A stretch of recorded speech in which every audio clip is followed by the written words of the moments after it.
Welcome back, ladies and gentlemen, to part 3 of your steak, egg and chips. Had these chips in for around 20 minutes. I'm going to give them a bit of a mix up, and they're going back in for another 10.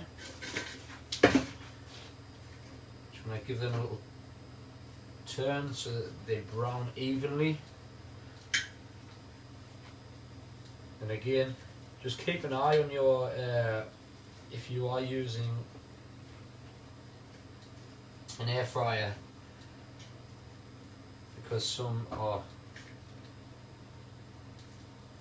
more powerful than others.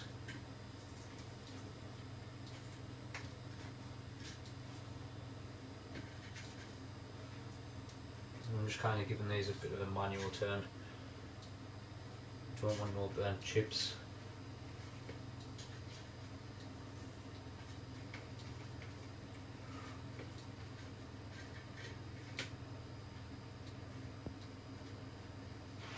Got our pan heating up there for the steak. Got that on the hottest heat. Okay, that looks good to me. These are going back in for another 10 minutes. I may check them in 5 minutes time. Got our oven preheated, 220 degrees. What we're going to do with this steak, so we just started fat side down. What this will do is just render some of that fat from the side so that we can cook the steak in its own fat. No need to add anything yet. What we will do at the end though, we are going to add another butter, maybe some rosemary, a little bit garlic, and then we'll just baste it in the butter.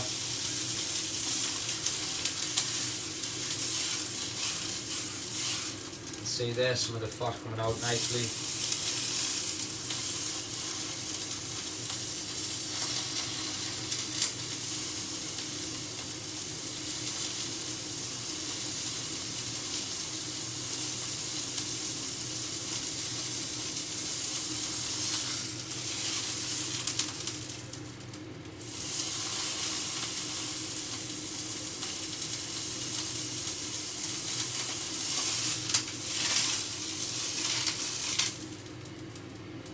Enough.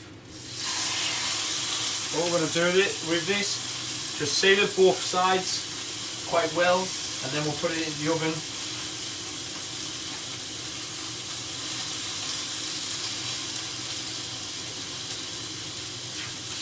Just to cook through a little bit more.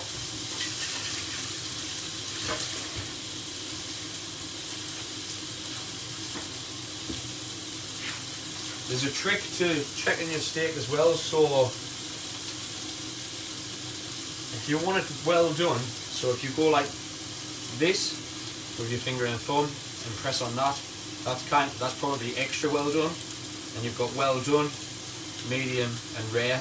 So rare should feel like that, medium should be kind of like that, well done, and then I wouldn't even bother with that. Might as well just blowtorch it. But yeah, I like mine cooked to kind of medium. I don't mind it rare, but I prefer medium.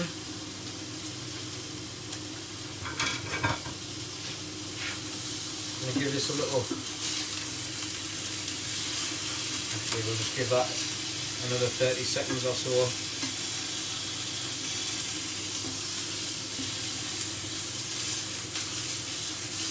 And there's no need to salt and pepper this yet. We'll do that at the end when we put the butter in, because you'll kind of just end up burning the peppercorns and stuff, and the salt will start to draw the moisture out of the steak, which we don't want to do yet. So all you need is your steak. You need to render some fat off and then cook it in its own fat. I'm going to give this a little flipsy now.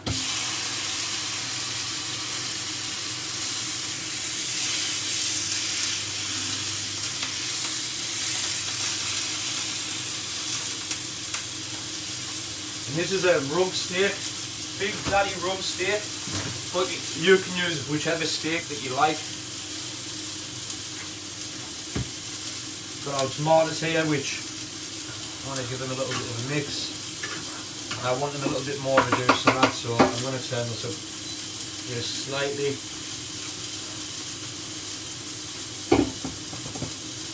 I think I want some more tomatoes in there actually.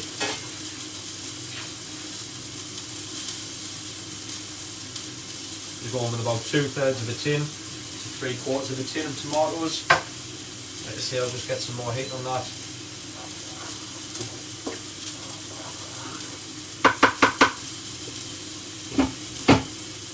Better to have too many than not enough. That's what I say.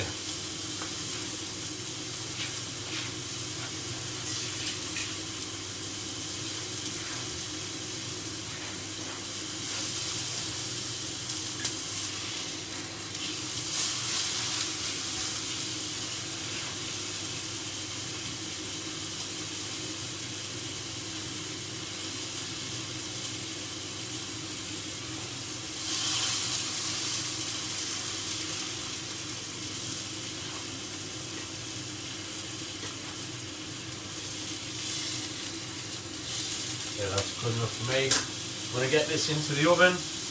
I'm going to say around 8 minutes or so. I'll probably check it after 5. I'll be back again soon for part 4. See you again soon.